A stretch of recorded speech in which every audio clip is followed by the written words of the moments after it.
Galera, vamos falar de 1982. O que eu sei dessa Copa?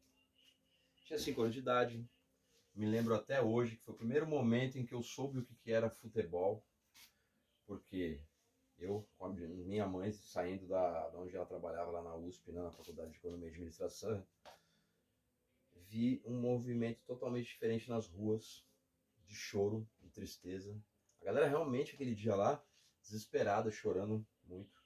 E minha falecida avó também, né, minha avó Ana, que gostava muito de futebol, de Copa do Mundo principalmente, me explicou que o Brasil tinha perdido a Copa. Eu fiquei com aquilo na cabeça, o que será que é a Copa? O Brasil perdeu a Copa. Depois ela me mostrou a tabelinha da Copa do Mundo que ela tinha, da VEG, que era onde meu também, falecido tio Nelson, trabalhava. Foi o meu tio que também me inspirou muito a gostar de futebol. Ele dava todas as Copas, a tabelinha da Copa para ela. E aquilo começou a me deixar um pouco, né, não digo fascinado ainda, comecei a me pegar mesmo com o futebol de 84 para 85 e a Copa de 86 eu já acompanhei todinha, mas aquilo me deu um estalo, assim, o que é futebol, Copa do Mundo. Eu comecei a entender o que era futebol por causa da Copa de 82, o fadídico Itália 3, Brasil 2, estádio do Sarriá, 3 gols de Paulo Rossi. A Copa foi jogada na Espanha, que também para mim, assim, eu cresci sabendo que a Espanha era uma mediana no futebol mundial, ganhou em 2010, torci tanto para a Holanda ganhar, mas melhorou muito. Mas era uma das seleções ali favoritas, por ser a dona da casa, tal. O Brasil desde 70 sem ganhar, 78 teve o tal do título moral, saiu invicto, foi prejudicado pelo jogo que o Peru entregou para a Argentina, mas chegou com uma das melhores seleções da história em Copas, o time de Tele Santana, que tinha o Valdir Pérez, tinha o Oscar, tinha o Júnior, tinha o Leandro, tinha o Zico, tinha o Falcão. Meu, Sócrates. Era uma seleção monstra, a gente chulapa. E a Copa de 82 foi a 12ª edição da Copa do Mundo FIFA. A primeira a contar com 24 seleções, entre elas várias estreantes. No total, 105 países participaram das eliminatórias. A Copa ocorreu na Espanha, teve a Itália a campeã. Ocorreu do dias 13 de junho a 11 de julho. 146 gols foram marcados em 52 partidas, uma média de 2,81 gols por jogo. Campeã, Itália, sagrou-se tricampeã mundial, igualando assim ao Brasil. Foi a primeira tricampeã mundial depois do Brasil.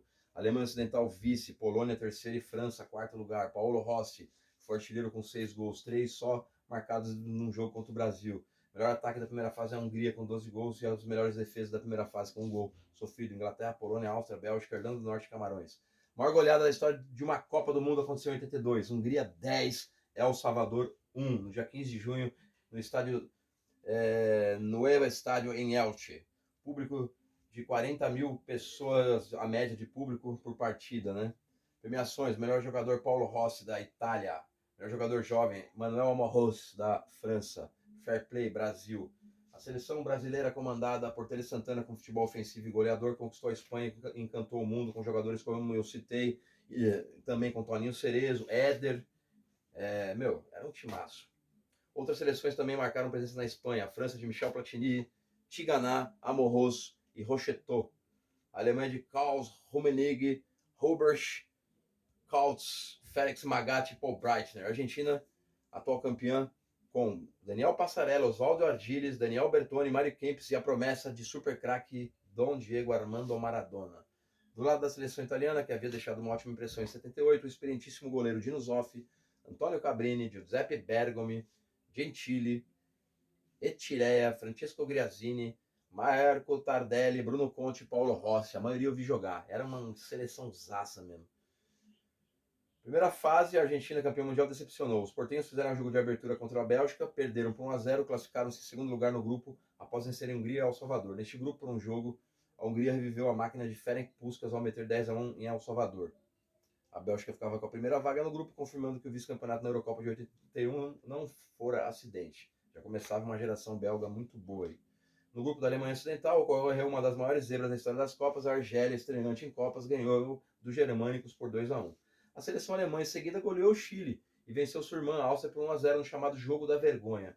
Como o resultado classificava ambos os times, alemães e austríacos não tiveram escrúpulos em tocar a bola de um lado para o outro sobre vaias e protestos do público. Os argelinos, mesmo brilhantes, com 2 vitórias em 3 jogos, acabaram eliminados. Isso que é o foda desses grupos, assim, com times ímpares. A França perdeu por 3-1 da Inglaterra na estreia, mas mesmo com uma campanha regular conseguiu a classificação, empatando com a Tchecoslováquia e ganhando do Kuwait por 4-1. Neste jogo, um cheque kuwaitiano, integrante da comissão técnica, invadiu o campo para protestar contra um gol da França. O árbitro anulou o gol. A Inglaterra, com futebol sem criatividade, mas objetivo, passou facilmente em primeiro lugar, vencendo tchecos e o Kuwait. Olha o jogo dos 10-1 aí. Sendo a única seleção além do Brasil a bater os 100% na primeira fase. A Espanha, dona da casa, teve uma estreia decepcionante, mostrando que a Fúria não iria muito longe em sua Copa como mandante. Empatou em 1-1 com Honduras, com gol de pênalti no final da partida. Ficou em segundo lugar do grupo, que foi liderado pela modesta Irlanda do Norte, que venceu os donos da casa por 1-0 após empatar com a Iugoslávia 0-0 e Honduras 1-1. A Iugoslávia, mesmo sendo uma das favoritas do grupo, não se classificou após derrota de 2-1 para a Espanha e vitória magra de 1-0 sobre Honduras. O Brasil, grande favorito do título, estreou contra a União Soviética. Foi um jogo duríssimo, com a defesa brasileira falando muito, além de um gol mal anulado do lado soviético, sem contar o pênalti não marcado para a seleção vermelha. Os soviéticos fizeram 1-0 numa falha de Valdir Pérez, e no segundo tempo o Brasil colocou a bola no chão e o gênio de Sócrates explodiu no gol de empate. Sócrates driblou 2 jogadores e soltou uma bomba no ângulo. E aos 43 minutos do segundo tempo, o gol da vitória, um golaço de Éder Aleixo. É um dos gols mais bonitos das Copas também. Em seguida, a equipe de Tele Santana venceu a Escócia por 4-1. Foi a segunda virada dos canarinhos, que saíram perdendo, e Zico brilhou com um bonito gol de falta. Contra a Nova Zelândia, a seleção novamente venceu por goleada, 4-0, com o Brasil desfilando em campo. A União Soviética, após empate com a Escócia, acabou ficando com a segunda vaga, pois tinha melhor saldo que a seleção britânica. A Escócia fez 2 boas Copas, em 78 e 82. Em Vigo, a Itália dava um vexame após outro. Foram 3 péssimos jogos na primeira fase da Copa. Empataram com o Peru, Polônia e Camarões. E a Azurra só se classificou por ter feito um gol a mais que os africanos, camaroneses. A Polônia de Lato e Bonia, que goleou o Peru por 5-1 e ficou com o primeiro lugar do grupo. O clima da seleção italiana era tão ruim que o técnico Enzo Berzotto ordenou que seus jogadores não dessem entrevistas e nem lessem os jornais, para que não deixassem contaminar pelo pessimismo da imprensa italiana. Segunda fase. Perdão, galera. A Copa de 82 contou com um regulamento único. Como eram 6 grupos de 4 times e apenas os 2 primeiros se classificavam, 12 times formavam 4 grupos de 3 times na segunda fase, de onde os campeões de cada grupo fariam a semifinal. No grupo da França, a seleção de Michel Platini despachou a Áustria e a Irlanda do Norte. Já a Polônia de Lato e Boniek voltava a fazer uma Copa comparável com a célebre campanha de 74 e eliminava a Bélgica e a União Soviética, ganhando um lugar na semifinal. A Alemanha Ocidental sepultou o sonho espanhol do primeiro título e despachou a Fúria além do English Team, provando uma vez mais o grande poder da recuperação de seleções alemãs, como nas finais de 54 e 74. Na segunda fase, o Brasil enfrentaria Argentina e Itália. Primeiramente, o Brasil atropelou a Argentina, se vingando de 78, com uma exibição irrepreensível. O time comandado em campo por Zico envolveu a defesa da Argentina, chegando a fazer 3-0. A emblemática imagem de Júnior na beira do campo, sambando ao som da batucada da torcida, dava provas do poderio do futebol arte do Brasil. Nesse jogo, o então jovem Maradona não resistiu à incapacidade de reação do time portenho e foi expulso após desferir o verdadeiro golpe de arte marcial em Batista. Eu falei erroneamente que isso foi na Copa de 78, mas não foi, porque o Maradona não jogou a Copa de 78, embora o Brasil tenha jogado também com a Argentina em 78.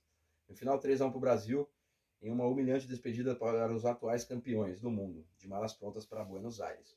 O outro time do grupo, a Itália, jogou 3 jogos péssimos na fase de classificação, como já dissemos, porém, na hora da verdade, a mística da Azurra incendiou a equipe que disparou rumo ao tricampeonato. A seleção europeia venceu o primeiro jogo contra a Argentina por 2-1, complicando muito a situação dos portenhos, como já haviam perdido do Brasil, e depois viria um dos grandes jogos da Copa e um dos maiores jogos da história das Copas do Mundo. O show de Paulo Rossi no Sarriá. Brasil e Itália se enfrentaram pelo terceiro jogo da segunda fase em seu grupo. Como a Argentina tinha perdido por 2-1 para a Itália e por 3-1 para o Brasil, a seleção canarinha, àquela altura, tida como a favorita ao título, tinha a vantagem de jogar pelo empate para ficar em primeiro no grupo e ir para as semifinais. A maioria dos torcedores brasileiros acreditava em uma vitória tranquila, pois a Itália até então só havia vencido um jogo na Copa, enquanto o Brasil era 100% de aproveitamento. No início da partida, aos 5 minutos, ataque da Itália com cruzamento vindo da esquerda e cabeceio do artilheiro Paolo Rossi, com a defesa brasileira apenas assistindo a cabeçada italiana. Seguiu o jogo, o Brasil não se intimidou. Ainda no primeiro tempo, Zico se livra de Claudio Gentili e toca para Sócrates. O doutor invadiu a área e chutou forte, colocando um empate no placar. A Itália marcava forte a saída de bola do Brasil e forçava o erro da seleção. Em uma reposição de bola do goleiro brasileiro Valdir Pérez, Toninho Cerezo fez um toque lateral para o meio entre o zagueiro Luizinho e o volante Falcão. O veloz Paulo Rossi tomou a bola, encaminhou de frente para o gol, o brasileiro chutou forte, fazendo 2-1. Aqui está na primeira fase ainda. O time canarinho ainda tinha todo o segundo tempo para empatar e se classificar. Ó, os gols contra a União Soviética aí foram vários golaços do Brasil nessa Copa, hein, meu? Ó, o do Sócrates. E o do Éder também, Ave Maria, ó. Pumba! O time brasileiro pressionou o adversário, buscando empate. Um lance memorável, Júnior saiu com a bola do meio, da lateral esquerda para o meio, tocou a bola para Falcão na entrada da área. Cerezo fez uma ultrapassagem que, levando a marcação e abrindo espaço na defesa da esquadra azul, e Falcão chutou forte, empatando o confronto, 2-2. Aquele resultado era o suficiente para a classificação do Brasil, mas o lance fatal viria logo em seguida. Escanteio para a Itália, o time brasileiro que só jogava no ataque, estava todo dentro da área. Cobrado escanteio, a bola sobrou na entrada da área, um chute é desferido e a bola achou o Paulo Rossi, que desviou a trajetória e matou o Valdir Pérez. 3-2 Itália. Detalhe, Júnior estava embaixo da trave brasileira dando condições ao matador italiano. Depois disso tudo, a Itália teve um gol legítimo mal anulado pela arbitragem, que aumentaria o placar para 4-2, e o Brasil teve uma última chance no finalzinho da partida, mas o veterano e excepcional Dino Zoff confirmou a derrota brasileira fazendo uma defesa espetacular e uma cabeçada certeira de Oscar. Nas semifinais, a Alemanha passou a final após uma vitória épica contra a França de Platini, no outro jogo que marcou a Copa ao lado de Brasil e Itália. No tempo normal, 1-1. Na prorrogação, a França chega a fazer 3-1, mas os alemães, liderados por Rummenigge, buscaram o resultado e empataram o jogo em 7 minutos, numa das mais espetaculares reações de todos os tempos. Na primeira decisão por pênaltis da história de Copas, deu a Alemanha. O lado lamentável foi a covarde agressão que o goleiro alemão Harald Schumacher cometeu sobre Patrick Betson, que caiu no chão sem sentidos, o que fez muitos acreditarem que o atacante poderia até ter morrido. O Schumacher era um goleiro que tinha um cabelo enroladinho e era meio doidão. Não é o piloto Schumacher, não. Era o goleiro Schumacher da Alemanha. A Itália venceu a Polônia em Barcelona por 2-0, 2 gols de Paulo Rossi. Agora carrasco também dos poloneses, que perderam mais uma vez a chance de chegar em uma final de Copa. Na decisão do terceiro lugar, a França sucumbiu frente aos Águias Brancas, que igualariam o terceiro lugar de 74. Polônia 3, França 2. A final da Copa aconteceu no estádio Santiago Bernabéu, estádio do Real Madrid. Mas o que era para ser um clássico virou um passeio italiano. A Azzurra passeou em campo, embalada pelas vitórias sobre a Argentina e Brasil, e não tomou conhecimento da Alemanha. O primeiro tempo termina em 0-0. Porém, no segundo, a seleção italiana faz 3-0, sendo o primeiro gol de Paulo Rossi. Paulo Rossi não tinha feito nenhum gol na primeira fase. Aí fez 3 contra o Brasil, 2 contra a Polônia e 1 na final contra a Alemanha, sendo o artilheiro da Copa. Copa é foda, mano. A Alemanha ainda descontou, mas já era tarde para a reação do time germânico. A Itália era campeã, consagrando-se em cima. A Itália era a mesma campeã, consagrada em cima da Argentina, campeã do mundo, do Brasil, favorito ao título, e da Alemanha, sua maior rival. Passou o rodo nos maiores rivais. O sorteio foi realizado no dia 16 de janeiro de 82. Os cabeças de chave foram Alemanha, Ocidental, Argentina, Brasil, Espanha, Itália e Inglaterra. As sedes foram Madrid, com estádios Santiago Bernabéu e Vicente Calderón, do Atlético de Madrid, Barcelona, o Camp Nou do Barcelona e o estádio Sarriá, onde o Brasil foi eliminado, Vigo, Corunha, Valladolid, Bilbao, Alicante, Elche, Oviedo e Gijón, Valência, Saragoça, Sevilha e Málaga. Foram várias sedes, hein?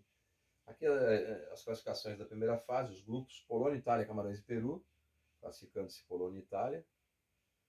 Alemanha Ocidental e Áustria, Argentina e Chile, classificando-se Alemanha e Áustria. Bélgica e Argentina pelo grupo C foram os classificados, Hungria e El Salvador ficaram. E no grupo D, Inglaterra e França passaram, Tchecoslováquia e Kuwait ficaram. No grupo F, Brasil e União Soviética passaram, Escócia e Nova Zelândia ficaram. Segunda fase aqui, os grupos classificados foram a Polônia, né, deixando a União Soviética e Bélgica para trás, a Alemanha deixando a Inglaterra e Espanha para trás, a Itália deixando o Brasil e a Argentina para trás, e a França deixando a Áustria e a Irlanda do Norte para trás. Aí os jogos da fase final, como já citamos aqui. A seleção italiana na vitoriosa Copa do Mundo de 82, em foto antes do jogo contra a Argentina. A foto aqui dos campeões aqui. A mística camisa azul. Zoff, Antonioni, Siria, Graziani, Colovati, Gentili, Rossi, Conti, Cabrini, Oriali e Tardelli. No final, Bergomi foi utilizado no lugar do lesionado Antonioni. Altobelli, autor do terceiro gol da decisão, entrou no decorrer dela, substituindo o Graziani. Altobelli jogava muito também. A Itália foi campeã, bola de ouro foi para Paulo Rossi, bola de prata para Paulo Roberto Falcão, brasileiro, bola de bronze para Rummenigge, da Alemanha. Prêmio Yashin, melhor goleiro, Dino Zoff, da Itália. Desculpa, gente, tô ruim de gripe. Chuteira de ouro para Paulo Rossi, da Argentina. Chuteira de prata, Rummenigge. Chuteira de bronze, Zico. Fair play novamente para a seleção brasileira. O time da Copa, a seleção foi o goleiro Zoff, da Itália. A zaga foi Luizinho e Júnior, do Brasil. Gentili e Colovati, da Itália. Os meio-campistas foram Boniek, que meu pai era fãzaço do Boniek, que jogava na Juventus de Turim. O polonês, Falcão, Platini e Zico, que meio campo, hein? E o ataque também, Paulo Rossi e Rummenigge. O artilheiro da Copa foi Paulo Rossi com 6 gols e o vice-artilheiro Rummenigge com 5. Na terceira colocação ficaram Boniek, da Polônia, e nosso galinho de Quintino, Zico, do Brasil. Maiores jogadores, os top 10. Paulo Rossi, Falcão, Rummenigge, Boniek, Zico, Sócrates, Giresse, da França. O goleiro Dassaev, da União Soviética, que era um monstro. Maradona e Michel Platini, que seleção também. Classificação final ficou com a Itália campeã, Alemanha vice, Polônia em terceiro, França em quarto, Brasil em quinto, e daí em diante Inglaterra, União Soviética, Áustria e Bélgica, Irlanda do Norte em décima, 11º Argentina, 12º Espanha, e aí Argélia, Hungria, Escócia, Iugoslávia, Camarões, Honduras, Tchecoslováquia, Peru, Kuwait, Chile, Nova Zelândia, e em 24º lugar, o lanterna da Copa, após tomar 10 gols numa mesma partida, El Salvador, que nunca mais voltou para uma Copa do Mundo. Bom, sobre a grande final, vamos buscar aqui. Final de 82. Wikipédia. 3-1 para a Itália, no dia 11 de julho de 1982. Apitado pelo brasileiro Arnaldo César Coelho. Pode isso, Arnaldo?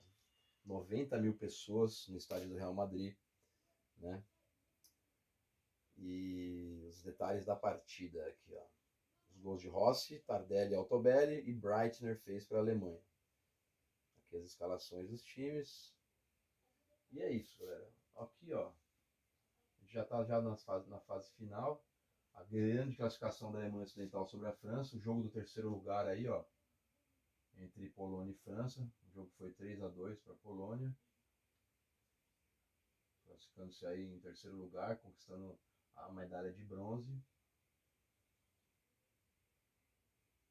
Foi uma das maiores Copas do Mundo da história. Eu não acompanhei, porque eu estava aprendendo o que era futebol. Fui tomar conta do que era futebol após a derrota do Brasil. Mas tá aí, a grande final. Olha o goleiro Schumacher aí que eu citei. Um dos maiores clássicos do futebol mundial. A maior rivalidade europeia, Itália e Alemanha. Rossi faz 1-0 para a Itália. Tardelli faz 2-0 para a Itália. Altobelli faz o gol do título para a Itália. Até então eu já estava vendo na TV esses gols dessa final aí, né? Depois da final eu já passei a entender um pouco melhor. E Breitner faz o gol do título, o gol de honra da Alemanha. Título da Itália. Agora eu quero voltar um pouquinho aqui para a gente ver os gols de Brasil e Itália. Vamos ver se a gente acha aqui.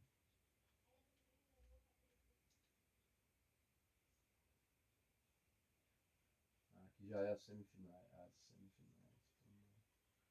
Aqui, gente. Vamos lá. Argentina 3, Brasil 1.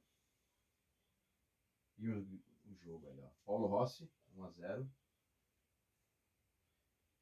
Sócrates, 1-1. A falha aí, ó. Parinho, Cerezo tocando pro Luizinho. O Rossi aproveitou a falha. E o Valdir Pérez sempre tomava uns golzinhos que ele podia pegar, né? Falcão fez esse golaço que ele sai com os punhos cruzados assim. 2-2 e o gol da classificação italiana. Paulo Rossi numa bola espirrada ali, ó. Pumba. Fim de Copa. A Itália foi campeã, a Itália foi tricampeã mundial, ela é tetra. A segunda maior vencedora de Copas, assim como a Alemanha. E tá 2 Copas fora, hein, afastada. E é isso, galera. A partir de 82, aí o bicho pega. Porque a história das Copas, contada pelo fino da bola, não vai ter tanto ali as leituras do Wikipedia. De 86 pra cá eu assisti todas. E eu lembro de muitas coisas. Valeu? Tamo junto. Esquadra Azzurra, tricampeã mundial em 82.